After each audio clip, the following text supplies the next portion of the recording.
हरे कृष्णा। आप सभी भक्तों का भगवद गीता ज्ञान प्रबोधिनी सत्र में बहुत बहुत स्वागत है। हम लोग इसके 5वें अध्याय आत्मतत्व ज्ञान से चर्चा कर रहे थे। हम लोग इसकी भगवद गीता प्रश्नावली से चर्चा कर रहे थे, जिसके ऑलरेडी 11 प्रश्न हो चुके हैं। 12वें प्रश्न से लेकर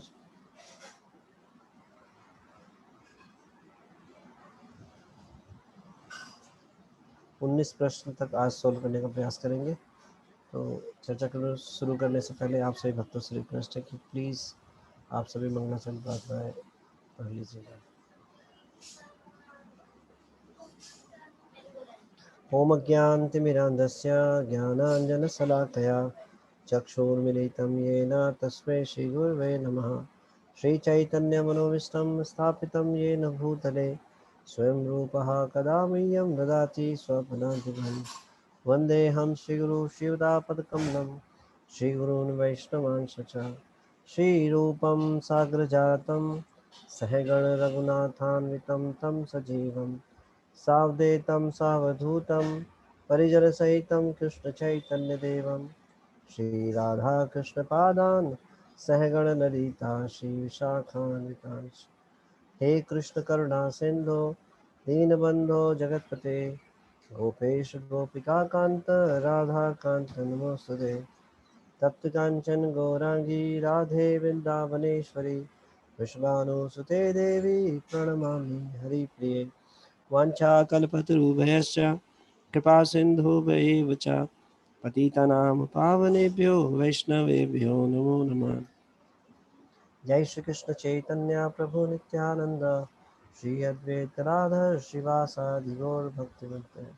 हरे कृष्णा कृष्णा कृष्णा हरे हरे, हरे राम राम राम हरे हरे। तकलीफ हमें बहुत जरूरी है।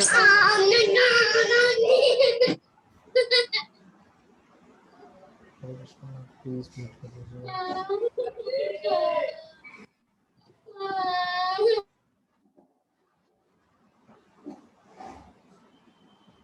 तो कल जो होमवर्क दिया था प्रभु जी ने, वो दिया था 4 श्लोक दिए थे। दूसरे अध्याय का 13वां श्लोक, 16वां श्लोक, 17वां श्लोक और 20वां श्लोक। तो हम सबसे पहले दूसरे अध्याय के 13वें श्लोक को पढ़ेंगे और इस प्रश्न को सॉल्व करने का प्रयास करेंगे। ये 12वां प्रश्न है दूसरे अध्याय के 13वें श्लोक से। कई लोगों का यह तर्क होता है कि हम जीव कुछ नहीं बल्कि परमात्मा के व्यष्टि खंड हैं। इस विचार का खंडन एक उदाहरण द्वारा स्पष्ट कीजिए। तो दूसरे अध्याय का 13वां श्लोक निकाल लीजिए, भगवद गीता यथारूप, और ये आपकी स्क्रीन पर भी है, यहाँ से भी आप पढ़ सकते हैं। ये श्लोक इस प्रकार है। देहिनोऽस्मिन् यथा देहे कौमारं यौवनं जरा तथा देहांतर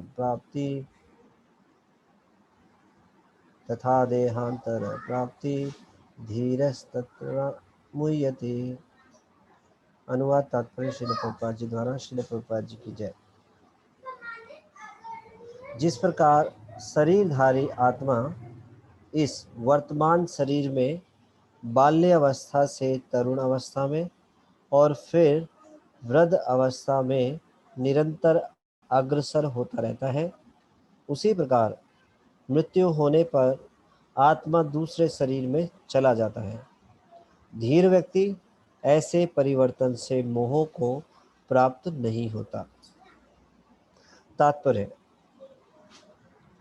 प्रत्येक जीव एक व्यष्टि आत्मा है।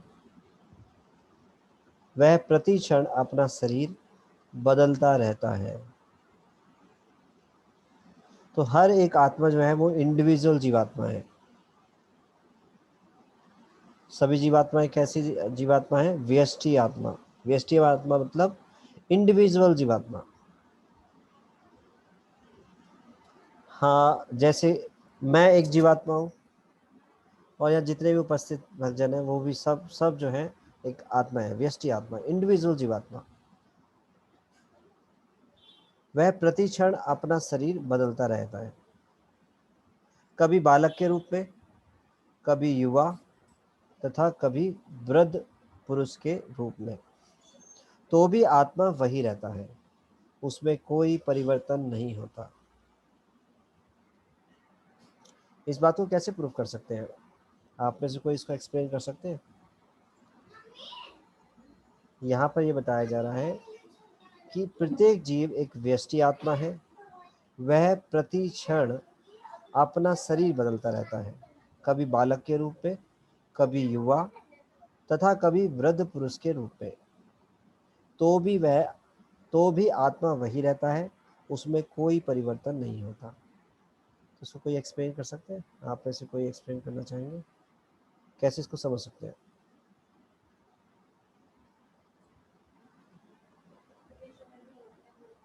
मुस्कान माता जी। यस माता जी। हरे कृष्ण प्रभु जी, दंडवत प्रणाम। हरे कृष्णा माता जी, प्रणाम। प्रभु जी, मुझे ऐसा लगता है कि अगर हम भगवान के अंश हैं तो हम कैसे कह सकते हैं कि ये परिवर्तित हो सकता है, क्योंकि जो सुप्रीम लॉर्ड है वो तो अनचेंजेबल है ना। तो हम कभी नहीं कह सकते कि उनकी जो मतलब जो हम अंश है, उनके आत्मा है, दैट इज चेंजेबल। आत्मा चेंजेबल नहीं है, यहाँ शरीर के बारे में बता रहे हैं प्रभुपाद जी।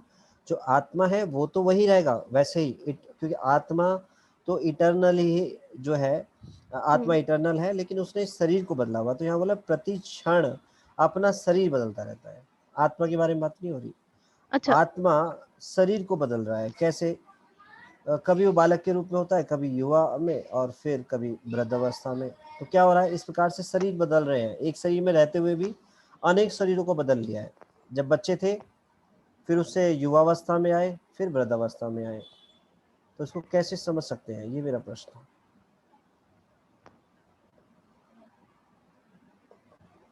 क्योंकि साइंस के रूप में तो वो प्रभु जी सेल्स के हिसाब से होता है ना, हमारी सेल्स प्रतिशत चेंज होती रहती है, तो उसीलिए एजिंग प्रोसेस होता है हमारे अंदर, तभी हम एक ही शरीर को मतलब वैसे चेंज होते रहते हैं, बालक से फिर वृद्धावस्था, उस दौरान। यस, वेरी नाइस, बिल्कुल सही है। हरे ठीक है, Krishna Prabhu ji. Thank you so much. Neha Singh माता जी। हरे कृष्णा प्रभु जी, दंडवत प्रणाम। हरे कृष्णा माता जी। प्रभु जी, जैसे हम अपना ही एक एग्जांपल देखते हैं कि अगर हम अपने बचपन की फोटो उठाएं तो प्रभु जी हम अपने आप को ही नहीं पहचान पाएंगे कि हम ऐसे थे। तो प्रभु जी बचपन में हम अलग दिख रहे हैं, फिर यंग हो रहे हैं तो उसमें अलग दिख रहे हैं, और आगे हम शादी हो जाती है तब अलग, और बुढ़ापा आता है तब अलग। तो प्रभु जी हमारे पास तो लाइव एग्जांपल है कि हम वहां से वहां तक एक, बट आत्मा एक ही है, आत्मा में कोई परिवर्तन नहीं हो रहा है, आत्मा वही है। ये प्रभु जी मेरे थैंक यू, दिमाग में आ रहा था। हरे थैंक यू कृष्ण माता जी, प्रभु। बिल्कुल सही। तो हम अपने एग्जाम्पल से ही देख सकते हैं। अभी हमारा जो शरीर है वो युवावस्था में है, तो हम इसको देख सकते हैं अपने एग्जाम्पल से ही, कि जब हम अपने फोटो को उठाकर देखते हैं, बचपन वाले फोटो को, तो हम बोलते हैं ये मैं हूँ, और पूछते हैं मम्मी इसमें मैं कौन हूँ, तो मम्मी बताएंगी ये वाला ये हूँ मैं। हम खुद को ही नहीं पहचान पाते, तो हम बड़े खुश हो जाते हैं, अरे ये मैं हूँ, मैं था। तो क्यों हम खुद को ही नहीं पहचान पा रहे? क्योंकि वो शरीर अलग है। आज जो मेरे पास शरीर है वो अलग है। तो इसका मतलब क्या हुआ? वो व्यक्ति जो है, जो जो पहले उस शरीर में था, वो जीवात्मा, और जो मैं इस शरीर में अभी हूँ, वो एक ही है। उसने शरीर बदल लिया है। पहले बचपन का शरीर था छोटे बच्चे का, आज वो बड़ा हो गया है। अब क्या होगा? और कुछ समय बाद ये शरीर बूढ़ा हो जाएगा, फिर ये जो शरीर है बिल्कुल बदल जाएगा। इस शरीर को भी नहीं पहचाना जा सकता। तो हम देखते हैं कि एक शरीर में रहते हुए भी जो शरीर परिवर्तित हो रहा है, इसका मतलब ये शरीर जो है, जिसमें इस शरीर में आत्मा है, वो आत्मा शरीर बदल रही है। तो ये शरीर निरंतर हर क्षण बदलता जा रहा है। जैसे मुस्कान माता जी ने बताया, हमारे जो बॉडी के सेल्स हैं वो कंटिन्यूसली चेंज हो रहे हैं, और ये प्रोसेस चलता रहता है कंटिन्यूसली। तो आत्मा जो है, शरीर निरंतर बदल रहा है, लेकिन इससे आत्मा प्रभावित नहीं होता, आत्मा वही रहता है। ठीक है, धन्यवाद।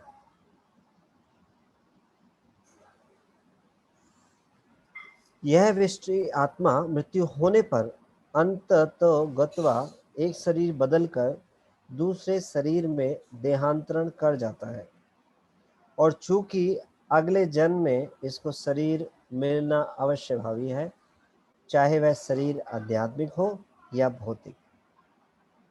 तो इस शरीर जो बदलने की प्रक्रिया है, ये चलती रहती है। बट हम इस भौतिक शरीर को, मतलब ये हमारे पास है, अगर हम अपने शरीर को भगवान की सेवा में लगा देते हैं तो क्या होगा, एक बार और शरीर मिलेगा और वो लास्ट होगा। वो क्या होगा, ये जो भौतिक शरीर है ये लास्ट होगा और आध्यात्मिक शरीर मिलेगा, और हमारा स्थान है वहां पे वापस चले जाएंगे, वहां पे इटर्नली रहेंगे। अवश्य भावी, लेकिन ये चॉइस हमारी है, हम भौतिक शरीर चाहते हैं या आध्यात्मिक शरीर। भौतिक शरीर चाहते हैं तो फिर दोबारा शरीर मिलेगा, फिर उसको मृत्यु प्राप्त होगी और ये निरंतर प्रक्रिया चलती रहेगी। तो शरीर तो मिलना निश्चित है, लेकिन ये है जो भौतिक शरीर है ये हमारा लास्ट हो सकता है अगर हम अपने आप को भगवान की सेवा में लगाएं।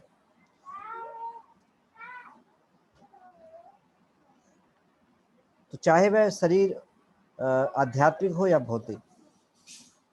अतः अर्जुन के लिए ना तो भीष्म ना ही द्रोण के लिए शोक करने का कोई कारण था, अपितु उसे प्रसन्न होना चाहिए था कि वे अपने पुराने शरीरों को बदलकर नए शरीर ग्रहण करेंगे और इस तरह वे नई शक्ति प्राप्त करेंगे। ऐसे शरीर परिवर्तन से जीवन में किए गए कर्म के अनुसार नाना प्रकार के सुख, उपभोग या कष्टों का लेखा हो जाता है। क्योंकि भीष्म व द्रोण साधु पुरुष थे, इसलिए अगले जन्म में उन्हें आध्यात्मिक शरीर प्राप्त होंगे।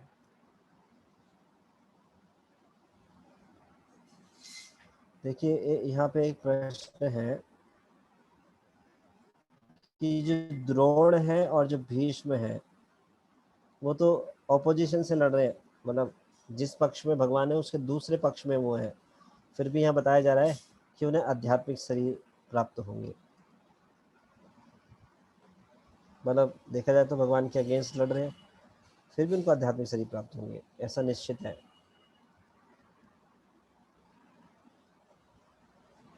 तो आप इसको बता सकते हैं कलावती माता जी? हरे कृष्णा प्रभु जी, धन्यवाद, प्रणाम। हरे कृष्णा माता जी। प्रभु जी ऊपर से तो वो लग रहे हैं कि हाँ वो माने कृष्ण के अगेंस्ट, उनके अगेंस्ट में, लेकिन दिल से वो उनके अगेंस्ट में नहीं है, शायद इसीलिए कहा गया है कि उनके आध्यात्मिक ये मिलेगा। हरे कृष्णा प्रभु जी। ओके, ठीक है माता जी। इंदु अग्रवाल माता जी। हरे कृष्णा प्रभु जी, धन्यवाद, प्रणाम। हरे कृष्णा प्रभु जी, वो भीष्म और द्रोण जो हैं भगवान के भक्त थे पहले से ही जी। ठीक है, थैंक यू। एकता सिंगल माता जी। हरे कृष्णा प्रभु जी, धन्यवाद, प्रणाम। हरे कृष्णा माता जी। प्रभु जी, भीष्म पितामह और गुरु द्रोणाचार्य जो हैं दोनों ही कर्म से अपने बंधे हुए थे, तो वो अपने भगवान के अगेंस्ट अगर वो खड़े थे तो वो अपने कर्म को कर रहे थे, लेकिन वो सोच से पूरी तरह से भगवान को ही समर्पित थे, तो इसलिए उनको आध्यात्मिक जो शरीर है वो प्राप्त होना अवश्य भावी है। ठीक है, थैंक यू। तो जो द्रोणाचार्य, विशेष रूप से द्रोणाचार्य और भीष्म जो है वो साधारण नहीं है।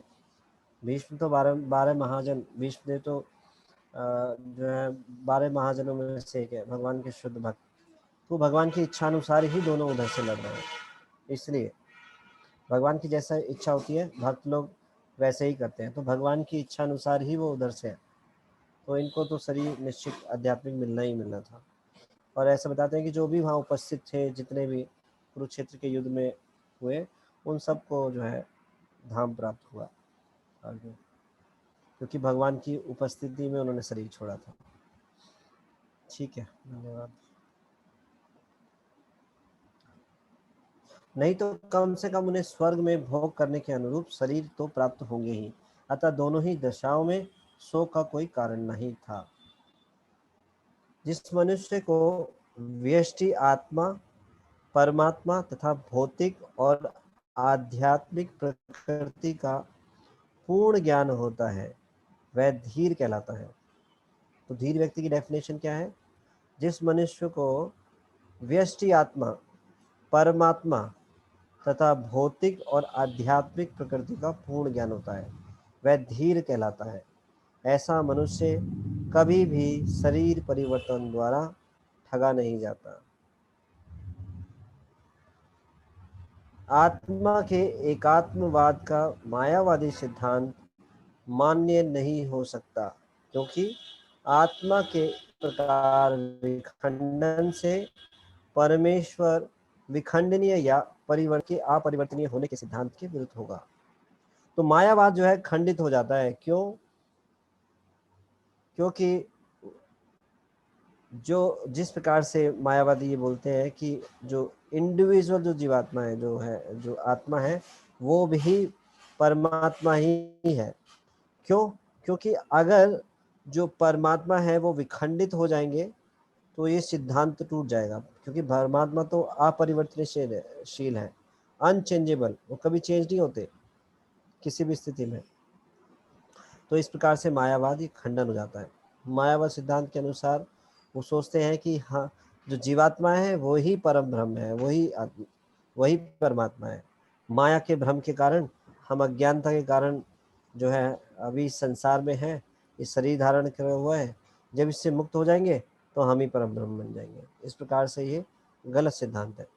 गीता में पुष्टि हुई है कि परमात्मा के खंडों का शाश्वत अस्तित्व है, जिन्हें क्षर कहा जाता है, अर्थात उनमें भौतिक प्रकृति में गिरने की प्रवृत्ति होती है। तो जो इंडिविजुअल जीवात्मा है वो भी इटर्नल है, उसका भी अस्तित्व है। भगवान ने भगवत गीता में ही दूसरे अध्याय के 12वें श्लोक में, इससे पिछले वाले श्लोक में ही बोला है कि भगवान जो हर एक जीवात्मा जो है वो पहले से थी, अभी भी है और आगे भी रहेगी फ्यूचर में। तो भगवान वहाँ बोलते हैं, इसी श्लोक से पहले वाला श्लोक है, मैं एक बार पढ़ता हूँ उसको।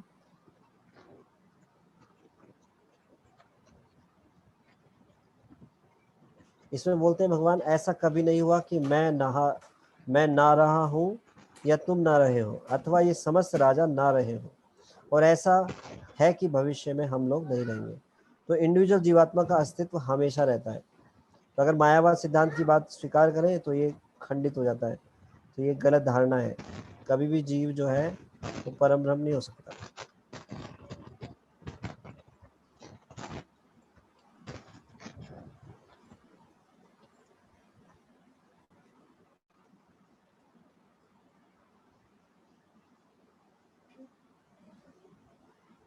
अर्थात उनमें भौतिक प्रकृति में गिरने की प्रवृत्ति होती है।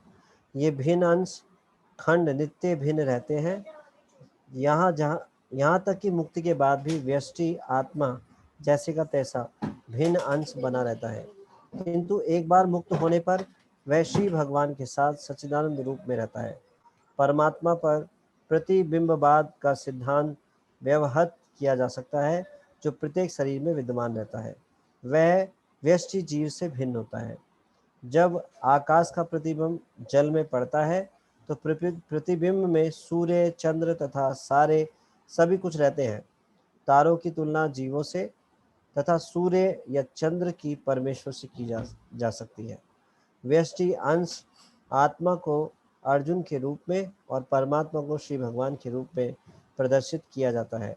जैसा कि चतुर्थ अध्याय के प्रारंभ में स्पष्ट है, वे एक ही स्तर पर नहीं होते।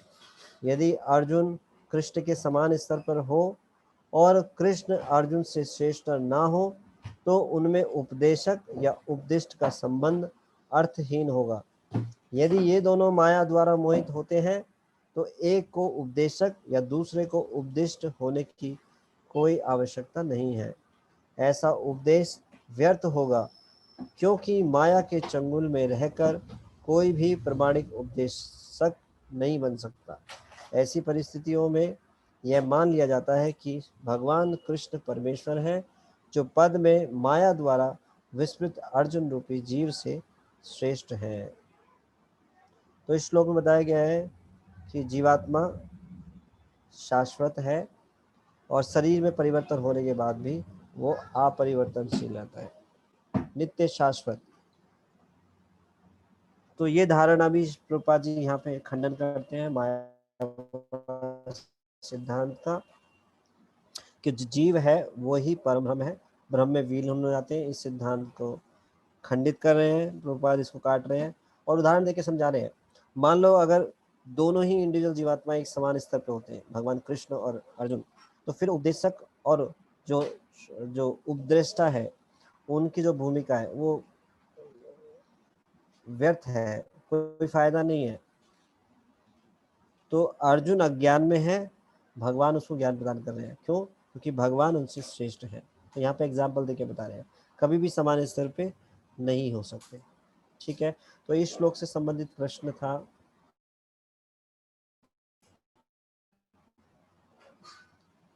कि कई लोगों का यह तर्क होता है कि हम जीव कुछ नहीं बल्कि परमात्मा के व्यष्टिखंड हैं। इस विचार का खंडन एक उदाहरण द्वारा स्पष्ट कीजिए।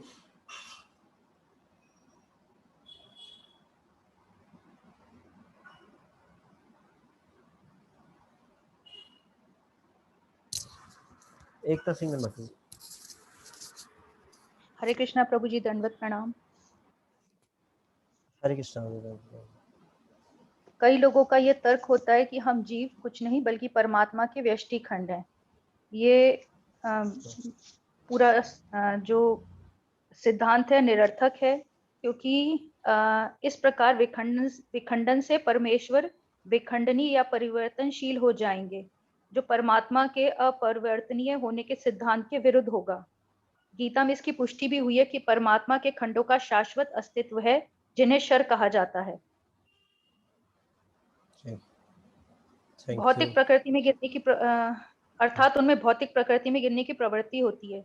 यह भिन्न अंश नित्य ही भिन्न रहता है, यहाँ तक कि मुक्ति के बाद भी व्यष्टि आत्मा जैसे का तैसा ही भिन्न अंश बना रहता है। इसको उदाहरण के रूप में हम ऐसे समझ सकते हैं कि जब आकाश का प्रतिबिंब जल में पड़ता है तो प्रतिबिंब में सूर्य, चंद्रमा तथा तारे सभी कुछ रहते हैं। तारों की तुलना जीवों से तथा सूर्य या चंद्र की परमेश्वर से की जा सकती है। इसी प्रकार व्यष्टि अंश आत्मा को अर्जुन के रूप में और परमात्मा को श्री भगवान के रूप में प्रदर्शित किया गया है। यदि अर्जुन कृष्ण के समान स्तर पर हो और कृष्ण अर्जुन से श्रेष्ठ ना हो तो उनमें उपदेशक तथा उपदिष्ट का संबंध अर्थहीन होगा। यदि ये दोनों माया द्वारा मोहित होते तो एक को उपदेशक तथा दूसरे को उपदिष्ट होने की कोई आवश्यकता नहीं है। हरे कृष्णा प्रभु जी। थैंक यू माता जी। हरे कृष्णा। और कोई भक्त कुछ इसमें ऐड करना चाहते हैं? वैसे तो माता जी ने पूरा एक्सप्लेन कर दिया, आप इसमें तो और कुछ ऐड करना चाहते हैं इसमें? हरे कृष्णा प्रभु जी, दंडवत प्रणाम। हरे कृष्णा। नाम प्रभु जी, इसमें ये है कि कुछ जीव ये सोचते हैं, मतलब कुछ लोगों का ये तर्क होता है कि हम जीव नहीं हैं बल्कि हम परमात्मा के व्यष्टि खंड हैं। तो भगवान है पूर्ण और हम उनके अंश हैं, हम उनके सेवक हैं और हम हमेशा उनके सेवक ही रहेंगे। हम मुक्ति के बाद भी उनसे भिन्न ही रहेंगे। तो ये चीज बहुत क्लियर है कि सच्चिदानंद रूप में वो हमारे अंदर आत्मा के रूप में विराजमान है, लेकिन हम उनसे भिन्न हैं। जिस तरह से एक गोल्ड है वो एक पूर्ण, एक तरह से कोई गोल्ड का मेटल हो और उसके हम अगर कुछ खंड कर दें तो वो क्वालिटी वाइज बिल्कुल डिफरेंट हो जाएंगे। एक पूर्ण है और बाकी अंश है, तो अंश अंश ही रहेगा और अंश की सेवा के लिए ही रहेंगे। प्रभु जी, हरे कृष्णा प्रभु जी, दंडवत प्रणाम। Thank you. ठीक है। जैसे ऐसे बहुत सारे उदाहरण हैं, जैसे समझ सकते हैं। जैसे सोने का ही माता जी ने दिया, लेकिन भौतिक उदाहरण में भी त्रुटि है। जैसे सोने का एक हमने कोई एक बहुत बड़ा भाग लिया और उसको काटा, खंड खंड में काट दिया, तो क्या होगा? उस खंड का अस्तित्व ही खत्म हो जाएगा। जो बड़ा मोटा जो हमने भाग लिया था और उसको छोटे छोटे टुकड़े में बांटेंगे, उसका अस्तित्व ही खत्म हो जाएगा। लेकिन भगवान जो है वो पूर्ण है। ईशोपनिषद में बताया गया है, ओम पूर्णमदा पूर्णमिदं पूर्णात् पूर्णस्य उच्यते। सॉरी, ओम पूर्णमिदं पूर्णमदा पूर्णाद् एवं उच्यते पूर्णस्य पूर्णम आदाय पूर्ण एवं अवशिष्यते। कि जो भगवान है पूर्ण है, उनसे जो प्रकट होता है वो तब भी पूर्ण बने रहते हैं। तो भगवान जो है वो जो जीवात्मा के रूप में जो उनके विभिन्न अंश हैं, तो ऐसा नहीं है कि जीवात्मा के भगवान ने जो विस्तार किया जीवात्मा के रूप में तो वो विखंडित हो गए। भगवान कभी भी चेंजेबल नहीं है, वो हमेशा अनचेंजेबल है। तो अगर कोई ये बोले कि हम परमात्मा के व्यष्टि खंड हैं, तो ये सिद्धांत जो है यहाँ पे टूट जाएगा और ये मान्य नहीं है। क्यों? क्योंकि हम सब इंडिविजुअल जीवात्मा है, सेपरेट आइडेंटिटी, हर एक जीवात्मा की इंडिविजुअल आइडेंटिटी है और वो हमेशा ही बनी रहती है ना। ठीक है, इसको एक उदाहरण से समझा। एक बार श्रील प्रभुपाद जी के शिष्य से एक बार मायावादी कुछ तर्क वितर्क कर रहे थे, तो कहीं पे एक सम्मेलन था, उसमें आए हुए थे, तो वहाँ पे वो ऐसा वाद विवाद कर रहे थे मायावाद सिद्धांत को लेकर। तो फिर रात हुई, रात में जो है रुकने की व्यवस्था हुई, तो तब भी उन्होंने स्वीकार नहीं किया। फिर रात को ठंड लगने लगी, तो क्या है, उन्होंने उनको कंबल नहीं दिया सोने के लिए। हाँ, तो रात को भाग करके वो भक्त के पास आए जो मायावादी थे कि कृपया कंबल दे दीजिए। तो भक्त ने क्या किया, एक कंबल में से धागा निकाला और उनको दे दिया कि जाओ इसको ओढ़ लो। तो वो कहने लगे मजाक कर रहे हो। तो उन्होंने कहा बताओ कि हम कौन है, हम व्यष्टि जीवात्मा है या परमात्मा है? तो उसने तुरंत स्वीकार कर लिया, नहीं हम परमात्मा, हम व्यष्टि आत्मा ही है ना। तो तर्क देते ना कि इंडिविजुअल जीवात्मा कभी भी पूर्ण नहीं हो सकता। वो अंश है भगवान का, भगवान के गुण के जैसे गुण हैं, गुण में समान है, लेकिन पूर्ण नहीं है। हम भगवान विभु है, हम अंश है, बहुत क्षणिक है। ठीक है, थैंक यू। तो नेक्स्ट प्रश्न को लेते हैं। 13 प्रश्न है दूसरे अध्याय के 16वें श्लोक से। असत्य तत्व भौतिक पदार्थ तथा सत्य आत्मा में क्या भिन्नता है? तो इस 16वें श्लोक को पढ़ेंगे।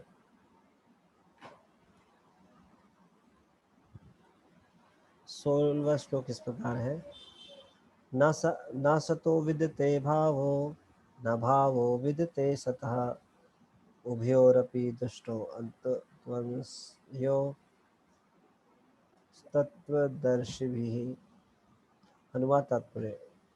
तत्वदर्शियों ने यह निष्कर्ष निकाला है कि असत भौतिक शरीर का कोई चिर स्थायित्व नहीं है, किंतु सत आत्मा अपरिवर्तित रहता है।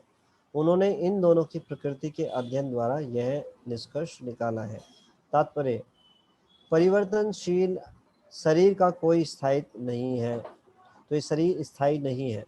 आधुनिक चिकित्सा विज्ञान ने भी यह स्वीकार किया है कि विभिन्न कोशिकाओं की क्रिया प्रतिक्रिया द्वारा शरीर प्रति क्षण बदलता रहता है।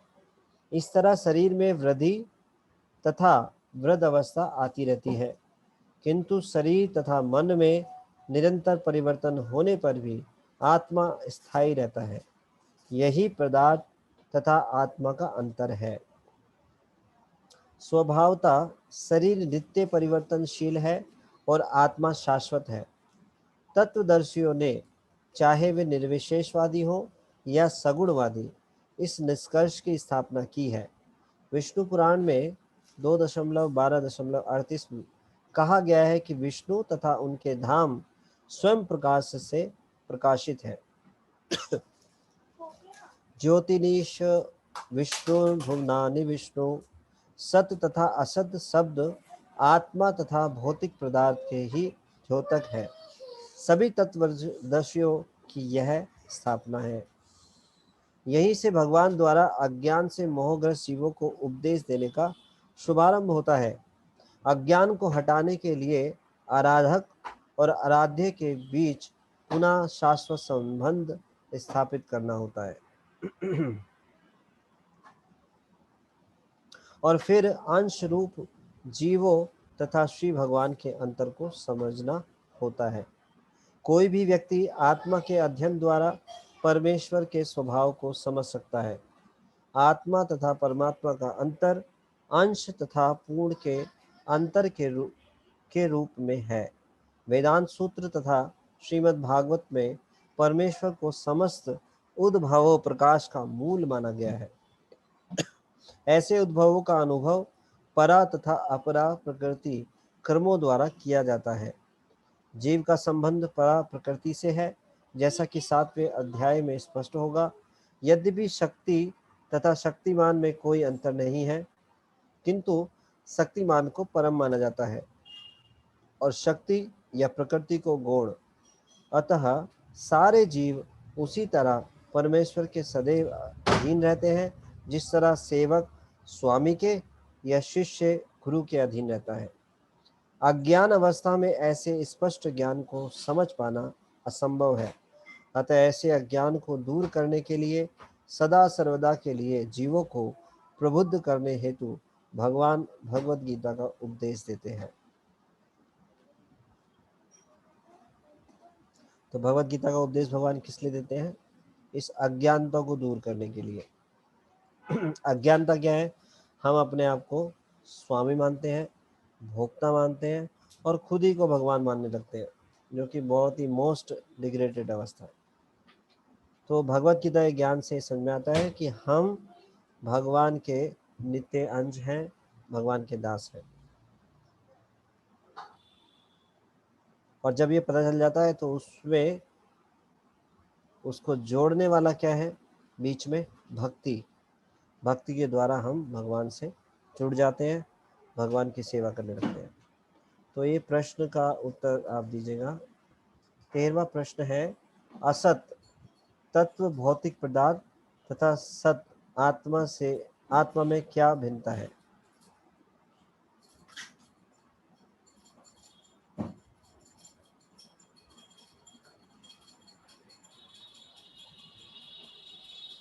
रीमा चौधरी माता जी। हरे कृष्ण प्रभु जी। हरे कृष्णा माता जी। जो सत्य है वो अपरिवर्तनशील है और मतलब उसमें कोई परिवर्तन नहीं होता कभी भी, और जो असत है वो परिवर्तनशील है। तो ये इनमें मुख्य जो मुझे समझ आता है ये डिफरेंस है। जी ठीक है, हरे कृष्ण। धन्यवाद। और कोई भक्त इसमें कुछ ऐड करना चाहते हैं, कुछ और एक्सप्लेन करना चाहते हैं इसको? हरे कृष्णा प्रभु जी, दंडवत प्रणाम। हरे कृष्णा माता जी, दंडवत प्रणाम। प्रभु जी, असत का तो कोई चिर स्थायित्व नहीं है, किंतु सत्य अपरिवर्तित रहता है। शरीर में वृद्धि तथा वृद्धावस्था आती रहती है, किंतु आत्मा स्थायी रहती है। शरीर नित्य परिवर्तनशील है और आत्मा शाश्वत है। यही पदार्थ तथा आत्मा का अंतर है। हरे कृष्णा प्रभु जी। Thank you. हरे कृष्णा। ठीक है, धन्यवाद। तो जो भौतिक पदार्थ हैं वो परिवर्तनशील हैं। हर एक भौतिक वस्तु जो है 6 अवस्थाओं से गुजरती है। जो है आप देखेंगे शरीर में जैसे 6 परिवर्तन होते हैं। सबसे पहले जन्म लेता है शरीर, फिर वृद्धि करता है, विकास करता है, और फिर कुछ समय तक स्थिर रहता है, फिर उससे कुछ उत्पन्न करता है, और फिर क्षीण हो जाता है, और अंत में मृत्यु को प्राप्त होता है। तो किसी भी भौतिक पदार्थ को देखेंगे तो वो इसी अवस्थाओं से होकर गुजरते हैं, 6 परिवर्तनों से। लेकिन आत्मा वो परिवर्तन, उसमें कोई परिवर्तन नहीं होता। हमेशा आत्मा अपने उस मतलब हमेशा वही उसका जो है मूल स्वरूप है, वही रहता है। तो आत्मा का जो मूल स्वरूप है और जो उसका मूल स्वभाव है वो कभी नहीं जाता।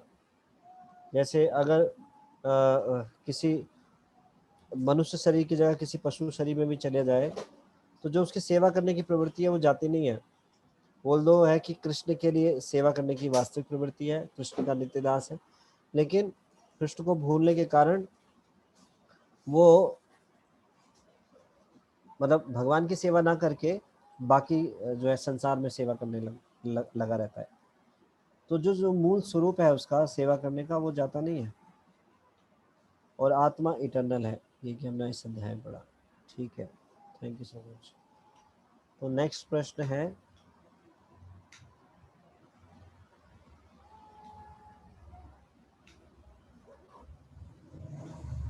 फोर्टीन्थ प्रश्न है, ये भी 16वें श्लोक से ही है। अज्ञान को हटाने में क्या सम्मिलित है? अज्ञान को हटाने में क्या सम्मिलित है? इस प्रश्न का उत्तर दीजिए।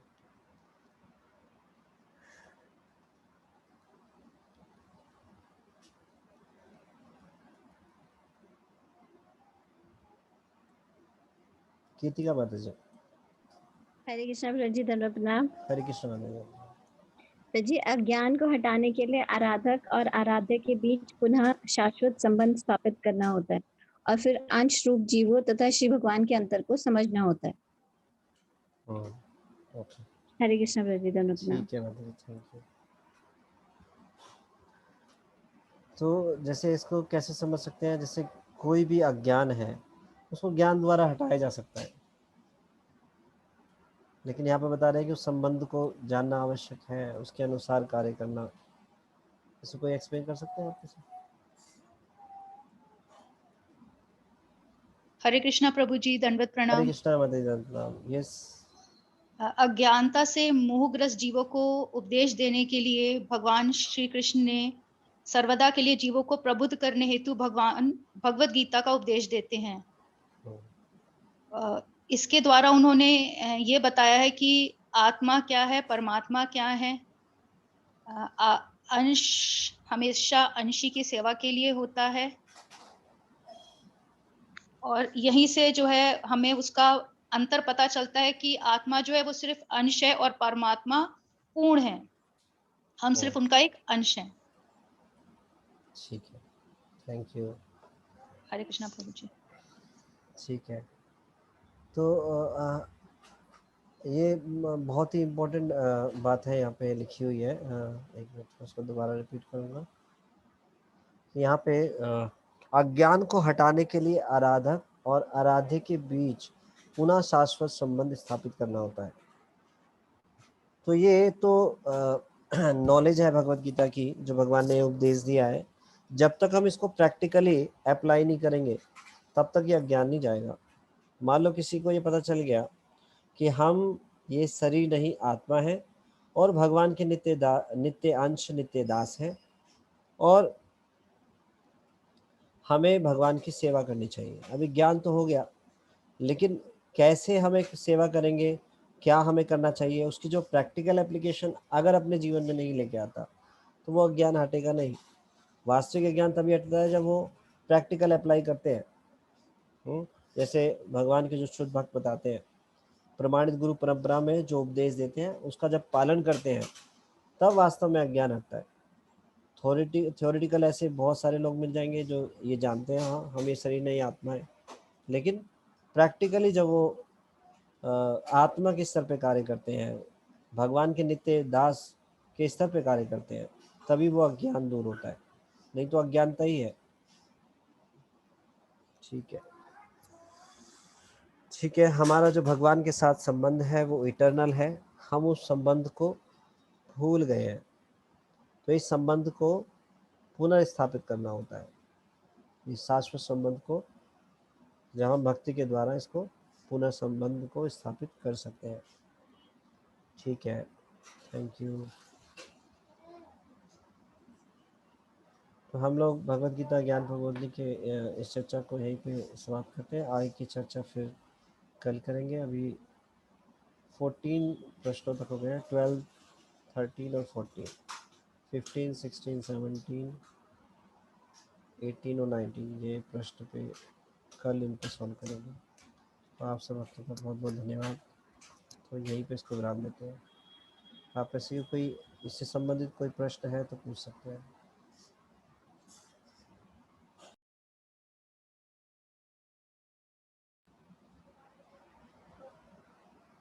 हरे कृष्णा प्रभु जी, हरे दंडवत कृष्णा, प्रणाम। हरे कृष्णा माता जी। यस माता जी। प्रभु जी, कल आपको थैंक्स नहीं कर पाए थे, आज आपको थैंक्स कहना चाहते हैं कि कल क्लास में आपने हम लोगों का भजन के लिए अनाउंसमेंट करके हमें वो आपने नहीं, दिया तो कि कर पाया उस समय कि हम भजन करा सके। थैंक यू सो मच प्रभु जी, अगर आप नहीं उस वक्त कहते तो हम लोग बिल्कुल भी नहीं गा पाते प्रभु जी। नहीं, ये तो थैंक यू तो आपको माता जी, आपने इतना थैंक यू सुंदर सो भजन मच। किया और ये सब ऑल ग्लोरीज टू प्रभु जी। तो थैंक यू सो मच, इतना सुंदर आपने भजन गाया था। Thank you. Hare Krishna. Thank you so प्रभु, thank you. Thank you ji, thank you तो आपको है। अगर आप बिल्कुल भी जिक्र नहीं करते तो प्रभु जी हम गा ही नहीं पाते। हम ऑल लोगों ने ग्लोरीज टू, डिसाइड किया था कि अगर प्रभु जी आप नहीं कहेंगे तो हम लोग नहीं गाएंगे। All glories thank to you all of you so Vaishnavs. ये तो आपको ही क्रेडिट जाता है। थैंक यू माता जी। हरे कृष्णा।